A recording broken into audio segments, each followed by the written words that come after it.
What is up, everyone? JD here. I hope you're all doing well today.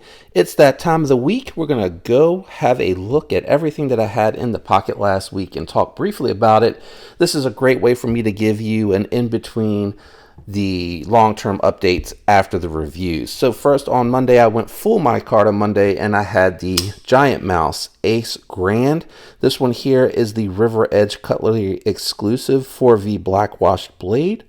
Blacked out hardware with a reversible deep carry wire pocket clip and smooth burlap micarta. Really love this knife. It has excellent ergos. It fits in the hand really nicely, which I do like a lot. The comfort goes a long way in wanting to carry and use this knife. It has nice geometry, jimping right in a nice spot for me to land out with the thumb. What can I say about the Giant Mouse Ace Grand other than this is a phenomenal knife, and I think everyone should have one of these in the collection. It's that good, and I enjoy it that much. Standard version even comes in LMAX, which is a great steal.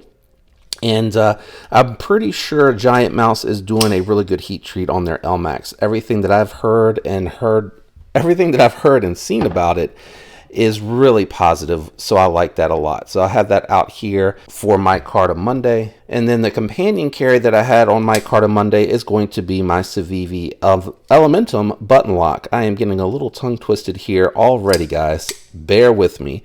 Nitro V hollow ground stone washed blade. Looks like it's an acid wash stone wash, so it looks really good. And I really do like this micarta. It has a little bit of texturing to it and still kind of smooth. And then this one here has the button lock deployment only. You have to kind of master the manipulation of putting your finger down and being able to deploy it with the wrist. So it takes a little bit of practice, and if you haven't done it in a while, it takes a little while to remember how to do it. But that was the companion carry for Monday, so I'm gonna leave that closed so that you guys can keep track of that a little bit easier. I don't know. On Tuesday, a little bit of a sneak peek. I don't think that I have the review for this one out yet. That or the review just came out. I'm a little confused on my schedule because the weeks are going by a little bit fast for me. That is going to be the QSP Penguin Plus. This is a premium built Penguin coming in with 20 CV, flat ground blade, modified Wharncliffe, which is great for utility cuts, draw cuts, and it's going to be really awesome for push cuts if you're trying to get through materials, straps, cardboard, all that good stuff. Nice frame lock with awesome access to the lock bar, and a little bit different from the standard Penguin is that it comes with the flipper tab in addition to the thumb studs. These thumb studs are a little bit different than what's on the standard Penguin. The standard Penguin is more of a pointy cone, for lack of a better description. These remind me a lot of what you see on like a bug out. So it does have that layered cone that is a little bit more muted down, and I like that a lot. This does come in a couple of different variants. You have the base titanium, full titanium one. Then you have the black washed titanium side for the frame lock, and it has the copper infused carbon fiber and aluminum infused carbon fiber, which looks really good as well. Reversible deep carry wire pocket clip make this just a phenomenal carry. Really enjoyed that a lot. The companion carry on Tuesday with the Penguin, which was a thumb stud Tuesday, I forgot to mention the theme, is going to be my Ohio Riverjack. This is an awesome slip joint. It's a great size. It's hand filling. It has a nice weight. Really well done micarta from QSP here. Titanium bolsters are really clean and nicely chamfered down. And then you have a really beautiful M390 spear point blade that is pretty thin and slicey. So this really works well if I'm, cutting into an apple, anything like that I'm trying to eat with some food, or some light duty work where you might want to get into a package or something like that. Long pulls on the blade make this really nice to open, and it has really nice walk and talk.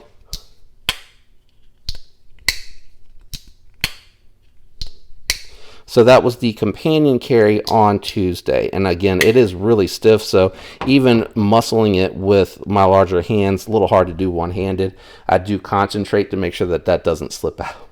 On Wednesday, I went with a modified Wharncliffe Wednesday, and that is the Devo style. For some reason, the first time, if it's been stored for a while, the first time deploying it, It is really tough to get it to go out, but it feels like initially after the very first opening, it's really fine after that. I don't know why I always on the first one, every time, no matter if I'm doing it on camera, off camera, no matter what, I have a really hard time getting it to go out the very first time. I always whiff.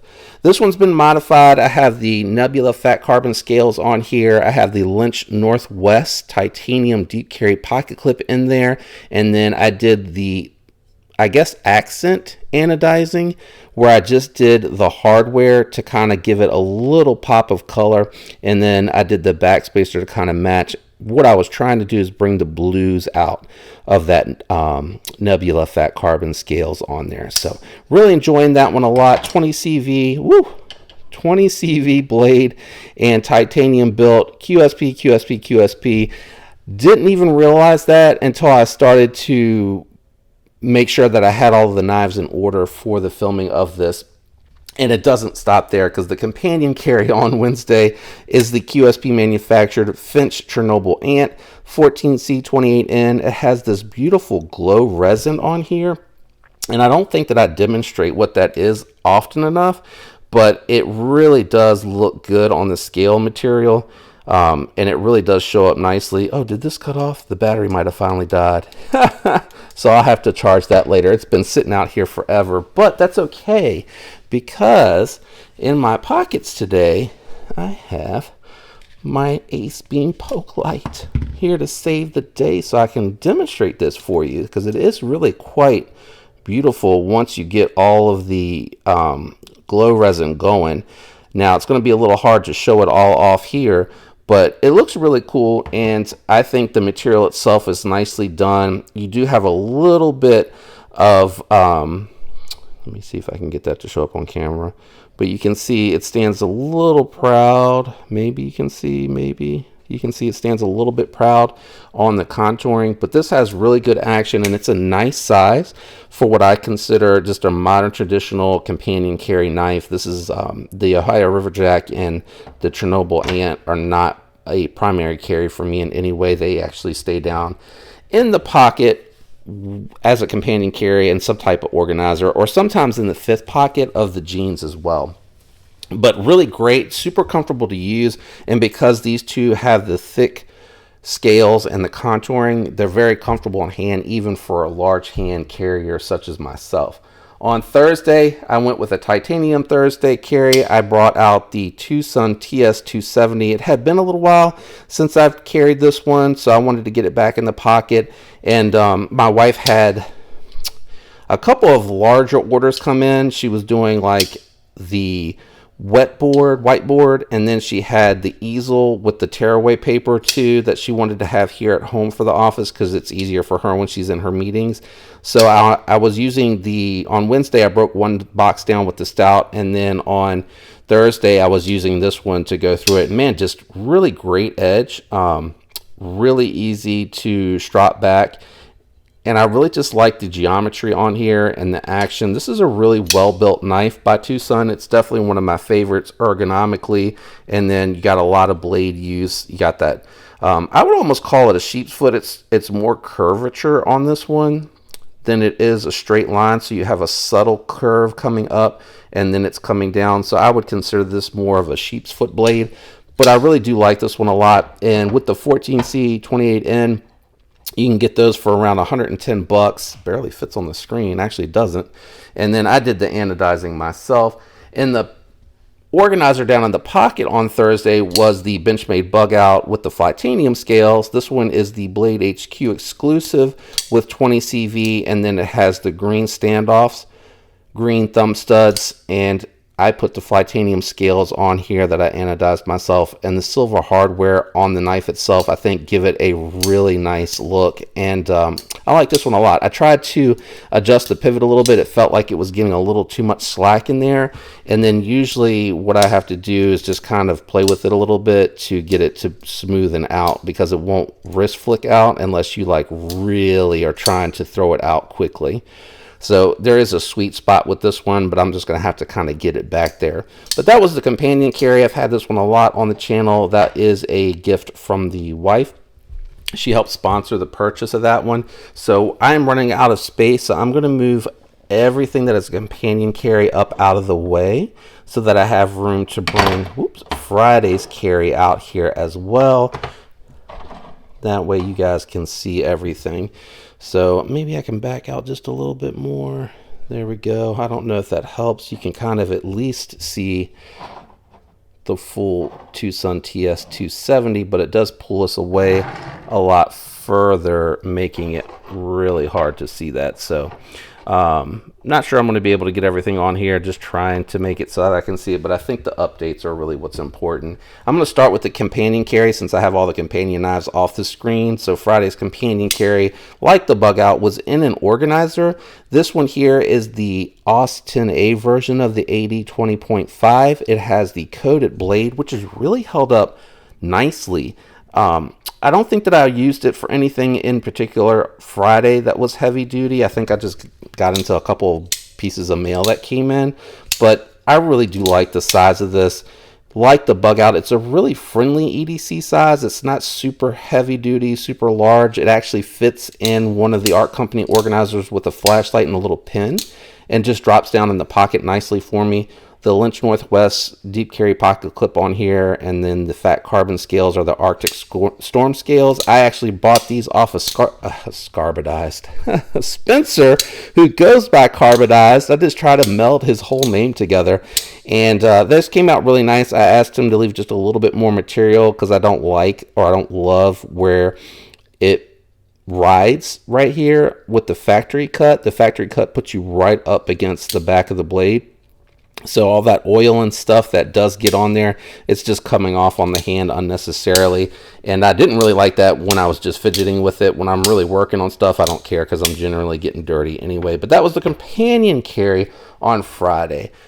The main carry Friday is a knife that I recently acquired here. I was not able to get it on the initial drop, and I was able to pick it up off of Jay Dizzle over on Instagram. JD was interested in a knife that I had. We worked out a trade, and I sent him my Sebenza 31, and in return I got his Nimble X, and he purchased the material, fat carbon material, for another project that he's working on for me, and then included a little bit of labor. So I really am enjoying this. The detent was a little soft when I got it, so I did tune that up, and now that I've tuned it, I really like this one a lot. All the deployment methods on here are really nice. It feels really smooth. It has remained locked up solid, no side to side play, no up and down play. And he said that he didn't carry it a whole lot, so I think what's happening now, even though I've tuned the detent so that it's not, you can't really fail it, I don't think. I mean, I've tried all the different ways that I was doing it before after I tuned it, and even then it feels like it has just enough hold up on it, yeah, to where it's really hard to do that. But I think also what I was saying before is that it's starting to break in nicely because it's almost fall shut at this point. Now, one thing that I've noticed every once in a while, and I don't know if that's because I've put oil on the detent track, but every once in a while I get a little grittiness off the lock bar insert, but I think that's only when I'm trying to drop it and the weight's on it. So I think that'll go away eventually, but I'm enjoying that. One thing that I noticed this week in my carries is I have these two QSP manufactured knives for designers, and then I have these two QSP knives for designers, and then I have an actual QSP knife on the table here. And the reason I wanted to bring that up is because I really feel like, I'm sorry, I didn't mean to bump the camera there, guys. I really feel like QSP is really delivering a lot of home runs. If you like Riot and you like Bestech, but you don't want to pay those prices, I think you're getting really close to that build quality. I mean, you were getting outstanding build quality from these QSP knives. I would say at the very least they are on par with Bestech and really close to Riot. And I'm not trying to take away from Riot because I understand they are really at the top of the game when it comes to manufacturing, but I'm just saying that's how impressed I am with the QSP. Anyway, Let me know what's been your favorite in the pockets. I love when you leave that down in the comments. I really do enjoy it. I sometimes learn about new things, get to check them out, or hear feedback on something that I might be looking at or considering. So I really do appreciate and enjoy when you guys share that information with me. If you enjoyed the video, do me a favor, consider leaving a like. I'd really appreciate it. If you're enjoying the content, consider subscribing. I'd love to have you follow along. Thanks to everyone out there that does leave likes and comments. I appreciate each and every one of you. I love you guys. I hope you have a fantastic week. Until next time, peace.